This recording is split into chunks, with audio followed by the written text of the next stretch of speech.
Chapter 30. October 13th. Is it possible for a descendant's heart to break?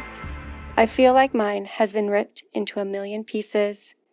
He offered to be my guardian, the one thing he cannot be, the one thing I can never have, because of my mistake. He knows I'm a descendant of angels. He believes me, and instead of asking me to be his girlfriend and pretend to be an ordinary, he was willing to rise to my side and to be bigger and better for me. I want to sink into my covers and disappear, never to be seen again. I can feel the scars on my chest, my skin puckered and white like an old burn. I had been afraid to leave my home, but that night I was willing to give my life for a stranger. Even the best of intentions can have unintended consequences, ripple effects that you can't control or pull back once the stone has entered the water. I still don't know how many lives I've ruined by what I did to that little boy. Touching him wasn't enough. I didn't have enough energy to heal such life-threatening wounds. He was slipping away, his light fading. He squeezed my fingers, his eyes wide, his lungs unable to get air out to form words. His lips moved without sound, but I knew what he was trying to say. "Help me," he said. His grip on my fingers reminded me of when I held my brother's hand when he was scared of the dark. Even with all his brains and ability with technology, the shadows of the unknown haunted him after the sun went down. I wouldn't let this boy die. I leaned over the boy's broken body and wrapped my arms around his neck. I pressed myself against him, held my cheek against his cheek. The warm blood was sticky against my face. His eyelashes tickled my skin as he closed his eyes. It wasn't enough. I wasn't enough. I threw myself on top of him, pressing my body against his shattered chest, knowing the pain I was causing him, knowing this was the only chance.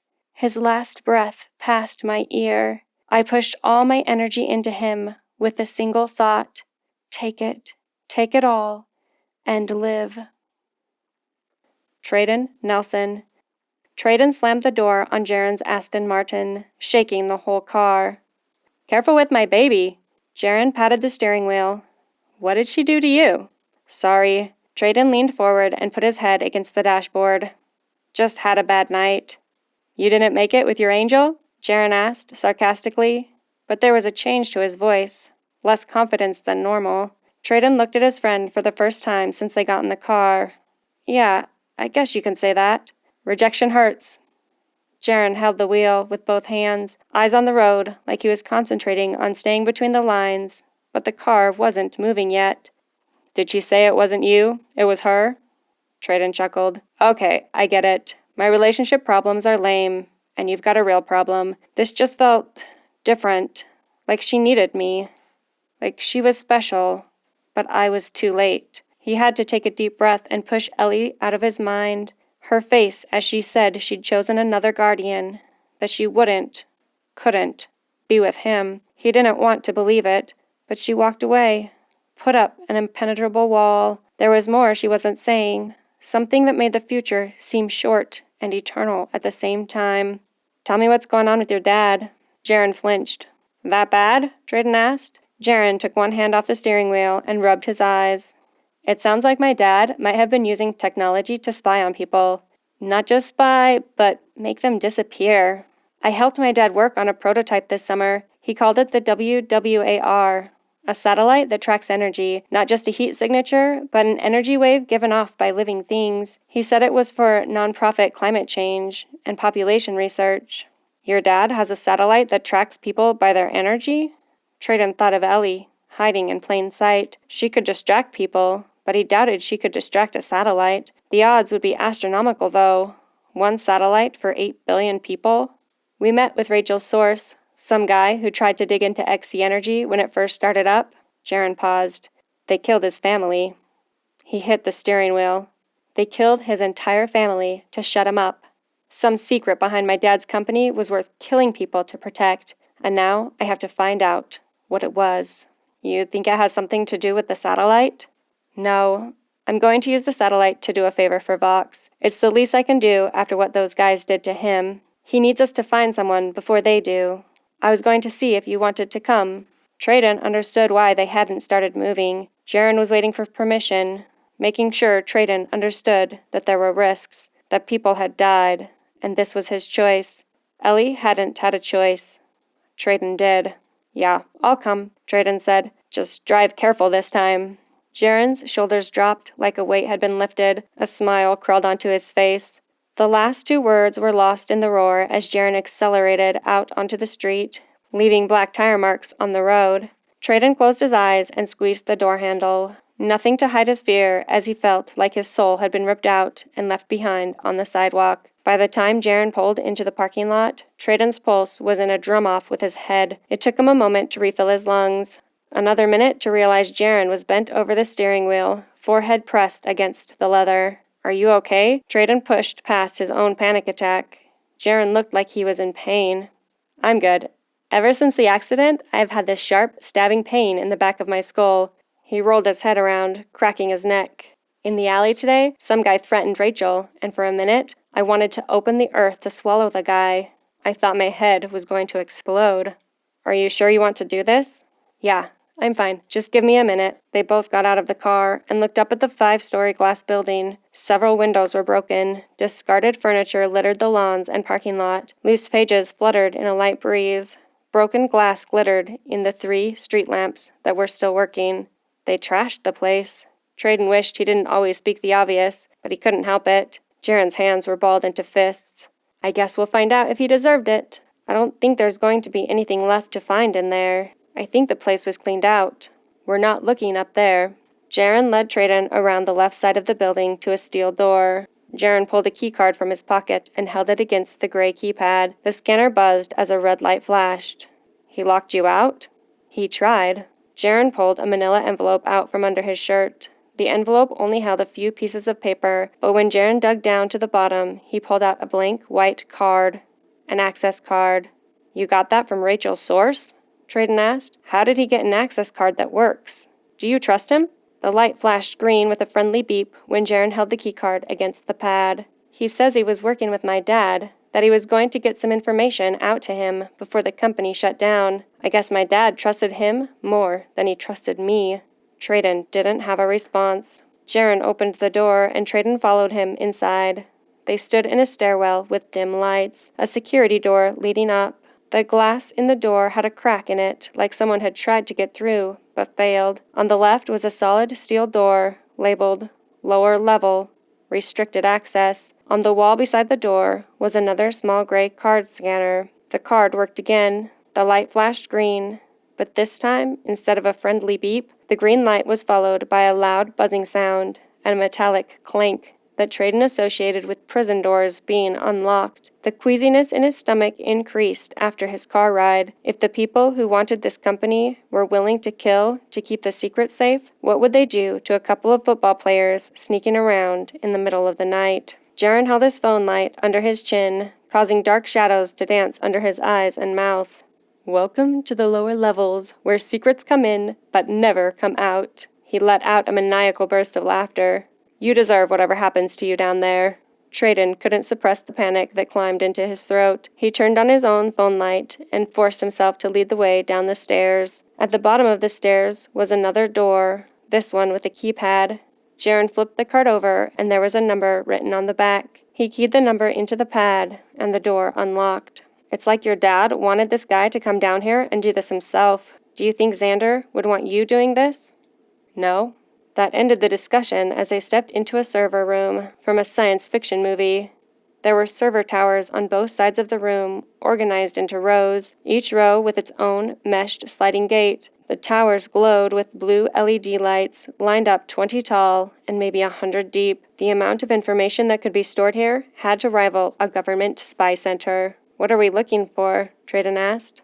"Vox said we were looking for a person. I think we're in the wrong place, unless the person we're looking for is in the Matrix." "That wasn't an 80s movie," Jaren said. "You'll have to use Blade Runner. Or Deadly Friend. Yeah, we're in one of those movies." They stared around the room, phones acting like pathetic points of light against the room of glowing information. "Where do we start?" Treadon asked. Before Jaren could answer, a loud buzzing, followed by the metallic clank of a lock disengaging, echoed through the room. "Someone's here." "Thanks, Sherlock." What are we going to do? Hide. Jaren chose a row 3 aisles down and pulled open the mesh gate. They both slipped inside, and Jaren pulled it shut. Turn off your light, Treadon hissed, just as the lower door opened, and Xander Caliban stepped inside. Treadon knew he needed to step back, get out of sight.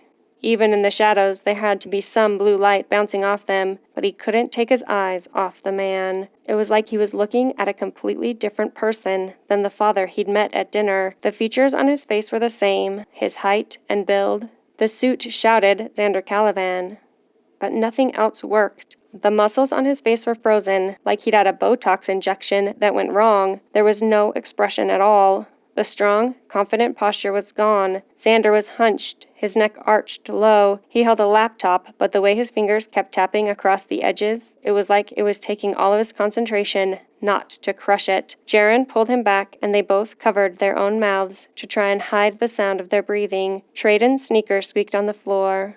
They waited.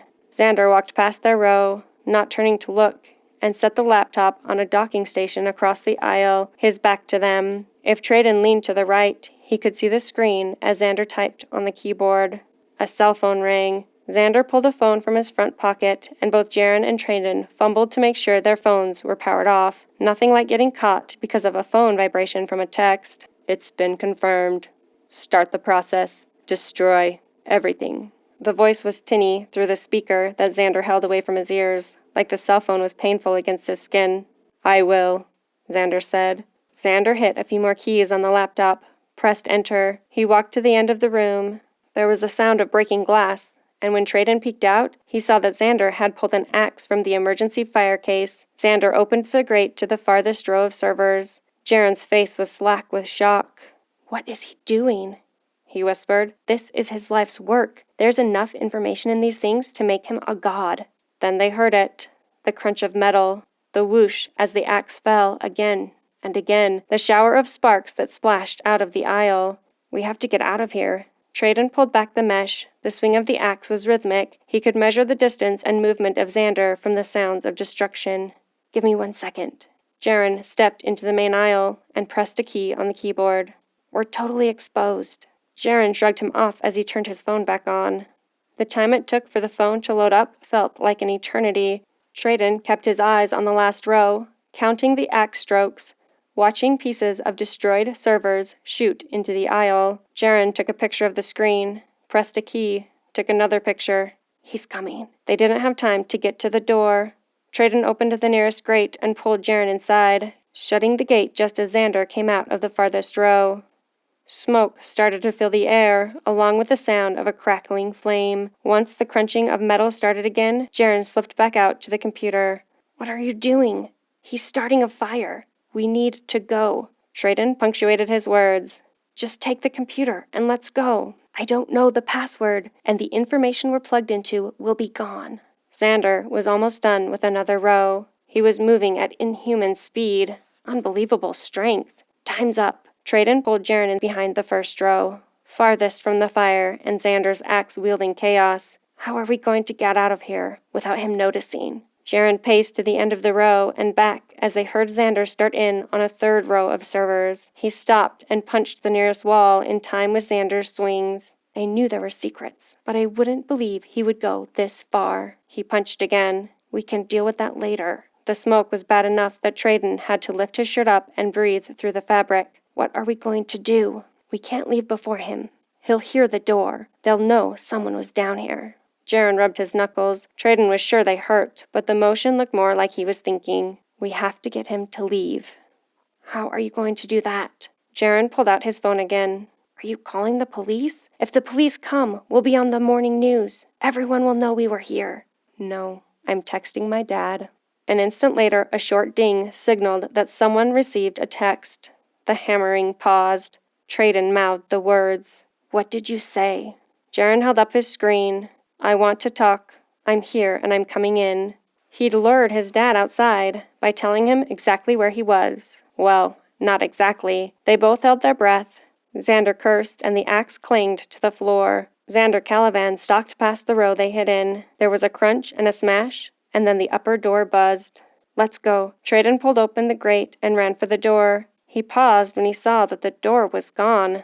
The opening ripped apart, like Xander had pulled the door off the hinges rather than taking the time to turn the door handle. He turned and saw Jaren facing the other direction, watching the room fill with smoke. His body was stiff and angry, pulled between facing his father and trying to save the remaining servers. Treadon got right in Jaren's face, coughing on the smoke that had a bitter chemical taste. "There's nothing you can do." "I know." There was no emotion. The switch that turned on and off had short-circuited. They ran up the stairs and out the side door. Jaren ran around the building faster than Treadon could keep up. By the time Treadon came around to the front door, Jaren and Xander stood almost toe-to-toe in a fierce staring contest. "There is nothing left for you here." Xander's voice was the same, but different at the same time. The wrong inflections.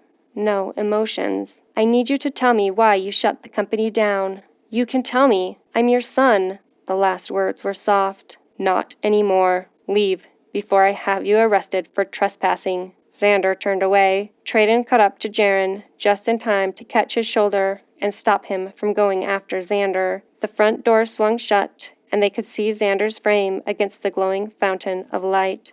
"Tell me that's not my dad," Jaren said. Treadon kept his hand on Jaren's shoulder as he watched Xander step into the elevator. "You're right. I don't know what that was, but that's not Xander Calivan."